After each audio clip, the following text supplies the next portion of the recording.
Plastic pollution has been in headline news now for a couple of years, especially the most recent 2 years.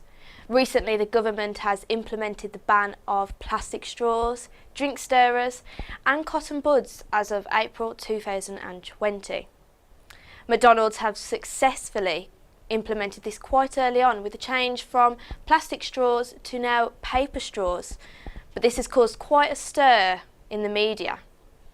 Now, it is evident that plastic pollution is a global issue, but it's also a local issue.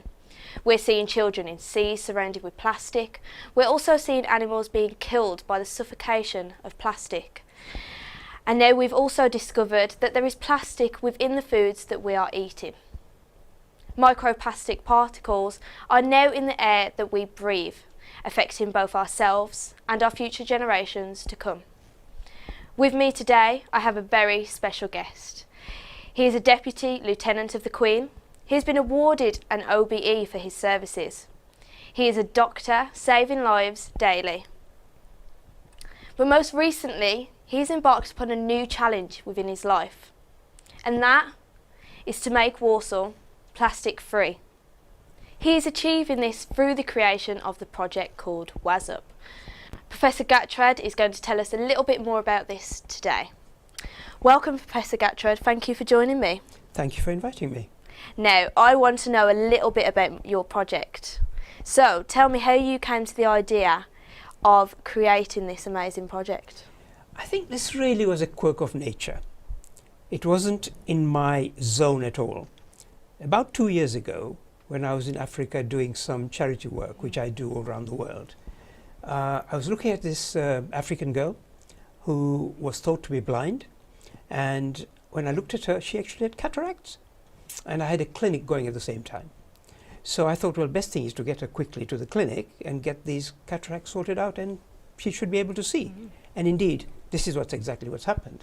But whilst I was trying to run around, get some transport for her to get to the hospital, I fell down a ditch and broke my leg. Oh my goodness. And the upshot of it all was that 5 years, I could have been just doing nothing. But in 5 months, I got better. My leg got better. I went through sepsis, and it was whilst I was in bed at the Manor Hospital that I decided, and I think it was a divine inspiration, that I should do plastics. Wow. So that's how WASUP came along. Walsall Against Single-Use Plastic. Now it's gone so wild, it's become World Against Single-Use Plastic. And you came up with that idea at the Manor Hospital, you said? Indeed, whilst I was in bed, yeah. I was actually born at the Manor Hospital, so that's really interesting that you say that. I would guess that I would have probably seen you soon after birth, because I used to look after, I am guessing your age, but I would imagine it'll probably be around the time that you were born that I was still looking after newborn babies. Well, I hope that I was a well-behaved baby for you. Now, tell me exactly what WASUP does. Well, WASUP principles are very simple. First of all, I am putting pressure on the government through various organizations to decrease the use of plastic that reaches the middle bit, which is the second bit I'm going to talk to you about. So the corporates need to make sure that they have less plastic produced. If they do produce plastic, it should actually be more recyclable. But whatever reaches us, i.e. the middle person, and in the middle person I'm talking about schools, hospitals, hotels, all the institutions, for example Tesco's, they all use plastic. Now, if we can educate the middle bit, then I think we can perhaps decrease the third bit, which is when it's thrown away, we've got to go and pick it up. So let me just talk about the second bit. Second bit means education of schools, which means you have to go and talk to them about recycling. I do that every week. I've been to about 20 schools. As a result of WASUP, we've actually got a waste and sustainability manager at the Manor Hospital. So I go to various corporates talking to them about this. Now WASUP has become huge.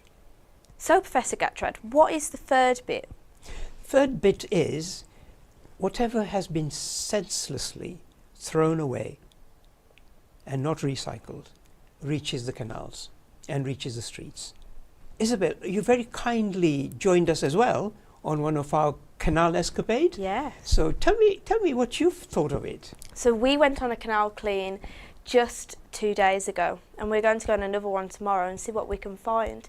There was a lot of women there, so it's all about women empowerment in the community. Absolutely. And lots of different communities coming together and really creating that community cohesion while we were collecting all the litter that had been dropped.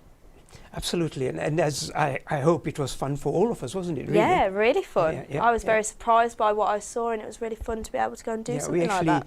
took out lots of trolleys and a motorbike and also sofas, but that's a long story. Yes. Yeah, indeed, absolutely. So, Professor Gatrad, you've told me what you do as a project, but tell me exactly what you've already achieved. Well, as a result of WASUP, I've had a lot of help from a lot of people, and a lot of corporates have got involved. Companies such as McDonald's, Agreco, HomeServe, WHG, various hospitals, they've all got involved in the canal cleans and litter picks. So that's an achievement in itself. We also recently had a plastic exhibition, which was involving about 50 schools, at which you were present as well with one of your colleagues. So that actually was huge in terms of raising awareness and also engaging different people from the communities. We've also got a WASUP song, which we have produced, which was by 3 schools that sang the song. So that's an achievement in itself, and the children enjoyed that. We've got a WASUP website, and what's very important, and that I think your listeners will be wanting to know about, is that we now have got a WASUP app. So as you drive your car into a supermarket, certainly in Walsall, the app will tell you, please do not forget your reusable bag in the car. Wow. Because we all forget our bags in the car. I forget my bag as well. So that's, I hope, going to be huge. Walsall, a tiny spot on the planet, is actually leading the way, certainly with the WASUP app. So I'm hoping and praying that that WASUP app actually goes wild. Wow, now that's incredible to hear. It's so great to hear that Walsall is making such a big impact on the world. Now, this is what you've already achieved, as you've told us today, but have you got any plans for the future? What else can you do? I think what I really need is more and more involvement of the media. I don't think the media are connected so much at the moment. The secondary schools are not connected, so I need to work with the secondary schools as well to actually connect them up. Get this app again widely circulated, which I think is also very important. But what I really want to do, we've already started doing this, is I want each school to adopt 2 or 3 streets around their own school, so they keep that clean every couple of weeks. If every school did this, if every faith organization did it around their faith building, I think in the end we will have a very clean Walsall, and indeed if other people had a similar template and worked on a similar principle, say in Coventry or Birmingham or wherever, if all schools got together in Birmingham and just cleaned the streets around them, you'd get a very much clean Birmingham. There's Commonwealth Games coming up, remember, and we need a clean city that uses least plastic and is actually a green city for all those guys coming from all over the world.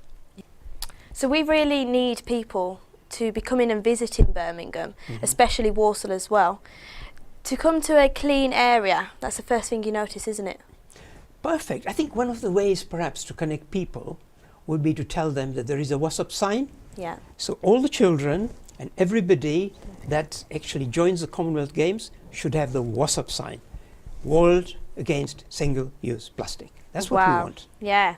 So if everyone can notice Walsall for having a sign, then that's really impacting, isn't it?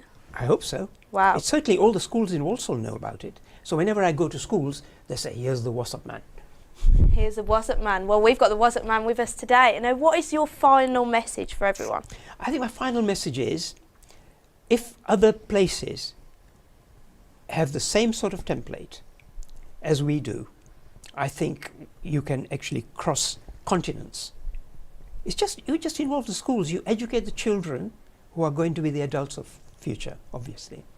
If they start thinking and have a mindset of making sure not to use plastic, make this plastic reusable, I think that will be a huge message. We've got people already in Malawi, Gambia, Syria even, who do the WASUP sign. Wow. These are the countries where I work. Yes, so they are aware of it. In fact, I just got a call yesterday from Pakistan to say that they have started thinking plastic. So it is spreading. That's why we've changed from Walsall against single-use plastic to World against single-use plastic. Thank you, Professor Gatrad, so much for joining me today. We hope that we can all be successful in making the world plastic free. Now, how can we do this? Well, you can contact me through our website, and there is a address you can write to me with. It's called info@miat, M-I-A-T, walsall.org.uk. Join me in this. Together we can all do it.